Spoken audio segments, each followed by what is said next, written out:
السلام عليكم، شلونكم متابعيني؟ ان شاء الله بخير. اليوم رجعنا لكم وصفة جديدة واكلة ان شاء الله تعجبكم.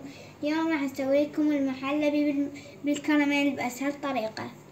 راح نحتاج للمحلبي 3 قلاصات حليب، كل قلاص نخلي له خاشوقة حليب وخاشوقة شكر، وثلاث خواشيق نشا وقمر وفانيلا وقطعة زبد. هسه خلينا المحلبي على النار وراح نحركه كل شوية.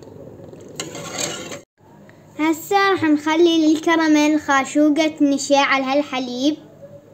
بعد ما صبينا المحلبي بالطوس راح نخليه يبرد وراح نروح نسوي وياكم الكراميل.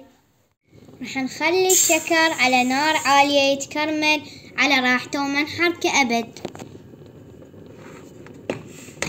راح نعيفه يتكرمل بهذا الشكل وما نحركه ابدا لحد ما تصير من فوق طبقة تتكون ويانا طبقة لينة. بعد ما صار بهذا الشكل راح نشيله عن النار ونخلي له قطعة الزبدة. هسه راح نضيف له قطعة الزبدة.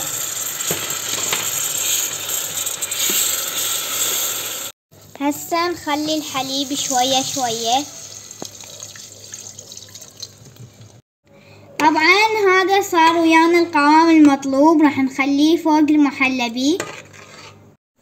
هذا شكلها النهائي. يا رب تنال اعجابكم، ولا تنسونا من اللايك والاشتراك بالقناة، تفعيل جرس التنبيهات حتى يصلكم كل جديد.